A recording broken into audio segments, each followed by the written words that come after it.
আওয়ামী লীগ সভাপতি শেখ হাসিনা দেশে ফিরছেন প্রধানমন্ত্রী হিসেবেই। গত কয়েকদিনে এমন খবরে ছেয়ে গেছে দেশীয় ও আন্তর্জাতিক গণমাধ্যমগুলো।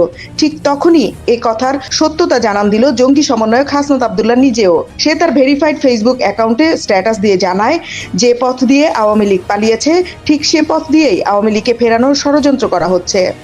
পক্ষান্তরে জঙ্গি হাসনাত বোঝাতে চাইছে, বাংলাদেশ সেনাবাহিনীতে থাকা দেশপ্রেমিক যে ইউনিটটি প্রধানমন্ত্রী শেখ হাসিনাকে জঙ্গি হামলা থেকে রক্ষা করে তাকে বাঁচিয়ে রাখতে নিরাপদ স্থানের সম্পূর্ণ প্রোটোকল দিয়ে সসম্মানে রেখে এসেছেন, তারাই একই পদ্ধতিতে পুনরায় শেখ হাসিনাকে বাংলাদেশের সসম্মানে ফিরিয়ে এনে প্রধানমন্ত্রীর দায়িত্ব বুঝিয়ে দেওয়ার চেষ্টা করছে।